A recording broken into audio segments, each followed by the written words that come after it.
ना मेरे पास कोई बड़ी डिग्री है, ना ही हम किसी बड़े शहर में रहते हैं, एक छोटे से गांव में रहते हैं बिहार के। फिर भी हम 20 दिन में 55,000 रुपया कमाए हैं। अगर आप जानना चाहते हैं कि ये कैसे पॉसिबल हुआ तो वीडियो को एंड तक देखिएगा। तो भैया हमारा एक दुकान है एक छोटे से गाँव में कंस्ट्रक्शन मटेरियल का। बालू, सीमेंट, सरिया, hardware, colour paint, electrical, sanitary, ये सारी चीज़ें हम बेचते हैं। यहाँ पे पॉपुलेशन कम है और जहाँ पॉपुलेशन कम होता है वहाँ डिमांड भी कम होता है। इसके वजह से सेल्स और प्रॉफिट में उतार चढ़ाव होते रहता है, कभी पीक सीजन तो कभी डाउन सीजन। अब अपने बिजनेस को मैनेज करने के लिए हम एक सॉफ्टवेयर का यूज करते हैं, वहाँ आपको लेकर चलते हैं और आपको दिखाते हैं सबसे पहले इस वीक का, लास्ट वीक से इस वीक तक का हमारा सेल्स और प्रॉफिट। तो आप नीचे जितना भी ग्रीन में देख रहे हैं वो सारा मेरा प्रॉफिट है इस वीक का, छोटे छोटे प्रॉफिट। नंबर ऑफ सेल्स और प्रॉफिट का एंट्री आपको ज्यादा दिखेगा क्योंकि बहुत छोटा छोटा आइटम मेरे दुकान में बिकता है। 5 रुपया का नट बोल्ट, 10 रुपए का कील, इस वजह से एंट्री ज्यादा हो जाता है। तो इस वीक में आप देख सकते हैं लगभग 93,000 का मेरा सेल हुआ है और लगभग 16,000 का मेरा प्रॉफिट हुआ है। अब अगर इस डाटा को हम 23 अक्टूबर से देखें तो लगभग 3,30,000 का मेरा सेल हुआ है और लगभग 55,000 का प्रॉफिट। परसेंट में देखेंगे तो लगभग 14 से 15% का मेरा टोटल प्रॉफिट है। तो इस तरह से 20 दिन में हमने 55,000 रुपया कमाया है अपनी दुकान से। तो मेरे दुकान का सेल्स और प्रॉफिट तो आप लोगों ने देख लिया, लेकिन अपने प्रॉफिट का कुछ परसेंट हम क्रिप्टो और ETF में इन्वेस्ट भी करते हैं। अब अगर स्टॉक मार्केट की बात करें तो स्टॉक मार्केट के लिए पूरा सप्ताह बहुत ही बढ़िया रहा। सारा ही सेक्टर ग्रीन में क्लोज हुआ, चाहे वो निफ्टी हो, बैंक निफ्टी हो, मिड कैप हो,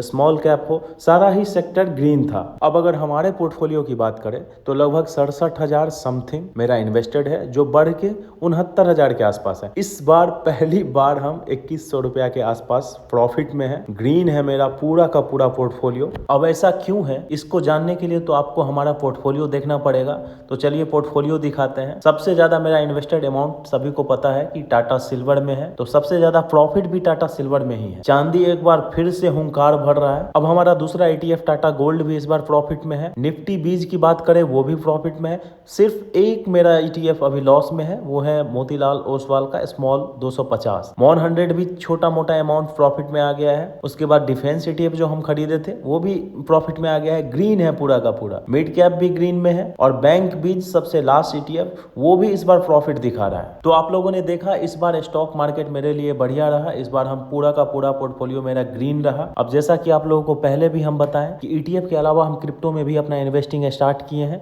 1828 रुपया अभी इन्वेस्ट किए हुए हैं। इसमें तो जब से इन्वेस्टमेंट स्टार्ट किए हैं लॉस में ही चल रहे हैं। 1793 रुपया मेरा घट के हो गया है, लगभग 35-36 रुपया लॉस में है। लेकिन तसल्ली इस बात का है कि टॉप 3 क्रिप्टो में हम पैसा SIP कर रहे हैं। वो बिटकॉइन है, एथेरियम है और सोलाना है। क्रिप्टो में हम ज्यादा इन्वेस्ट नहीं करेंगे, अपने टोटल इन्वेस्टमेंट का कुछ % ही इसमें डालेंगे। अब मेरा आगे का प्लान ये है कि मेरा एक्टिव इनकम तो दुकान से आता है, साथ में हमको एक पैसिव इनकम जनरेट करना है। गांव में रहते हैं तो गांव में रहने वाले के लिए खेती से बढ़िया पैसिव इनकम क्या हो सकता है, सबसे आसान है। तो इस सप्ताह से हम खेती का भी शुभारंभ कर रहे हैं। साथ में आपको हर वीक अपने खेती का भी जर्नी दिखाएंगे कि किस तरह का फार्मिंग कर रहे हैं, उसमें हमारा क्या ग्रोथ है, उससे हमारा कितना प्रॉफिट हो रहा है। अब अगर आपको ज्यादा पैसा कमाना है तो आपको सोर्सेस ऑफ इनकम तो बढ़ाना ही होगा। और गांव में रह के एक चीज तो हर कोई कर सकता है, वो है खेती, फार्मिंग। तो इस बार से हम भी श्री गणेश किए हैं फार्मिंग का, इसको हम अपना पैसिव इनकम बनाएंगे। तो सबसे पहला जो फसल हम लगाए हैं वो है सरसों का, ब्लैक मस्टर्ड का। ये जो आप जमीन का टुकड़ा देख रहे हैं ये टोटल 2 एकड़ का है। इसमें हम सरसों का बीज आज से 15 दिन पहले गिरवाए थे। अब आप देख सकते हैं कि इसमें छोटे छोटे पौधे निकल के आ गए हैं। अब सरसों के लिए मेरा आगे का विजन ये है कि सरसों का फसल अगर आप तैयार करके मंडी में सेल करते हैं तो वो 60 रुपया पर केजी के हिसाब से बिकता है। अभी का जो प्राइस चल रहा है 6,000 का क्विंटल या 60 रुपया केजी। लेकिन मेरा प्लान है कि सरसों का जो हमारा अपना उपज होगा, अपना जो क्रॉप होगा, हम उसको मंडी में सेल करने के बजाय उसको कोल्ड प्रेस्ड करके उसका तेल निकालेंगे और उस ऑयल को हम अपना एक ब्रांड बना के ऑनलाइन और ऑफलाइन सेल करेंगे। प्योर 100% ऑर्गेनिक अपने फार्म का ऑयल। अब आप लोग ये सोच रहे होंगे कि एग्रीकल्चर को ही हम अपना पैसिव इनकम क्यों चुने। पहला रीजन है कि हमारे पूर्वज खेती ही तो करते आए हैं। खेती में पैसे के साथ, प्रकृति के साथ समय गुजारने का एक अलग ही सुकून मिलता है। दूसरा कि जमीन हमारा खुद का है।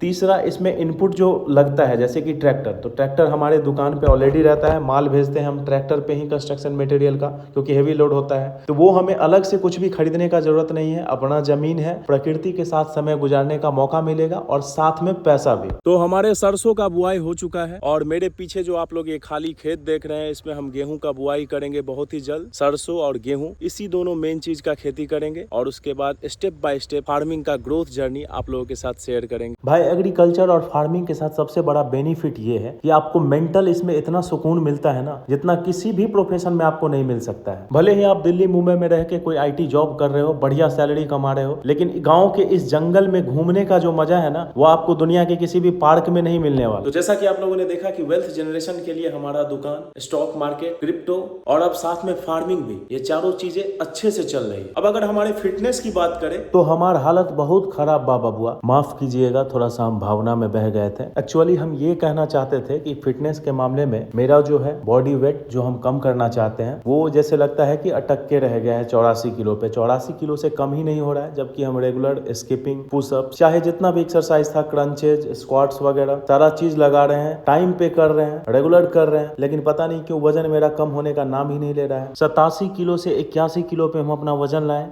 लेकिन फेस्टिवल सीजन में वो बढ़ के फिर से 84 किलो पे चला गया। अब 84 किलो पे स्टक हो गया है। ए भैया, लेकिन मेरा प्रयास अंतिम क्षण तक जारी रहेगा। ये देखा हमर कुंग फू। अगर आप लोगों को हेल्थ, वेल्थ और माइंडसेट का मेरा ये प्रोग्रेस जर्नी पसंद आ रहा है तो प्लीज चैनल को सब्सक्राइब और वीडियो को लाइक कीजिएगा। मिलते हैं अगले सप्ताह, तब तक के लिए जय श्री राम।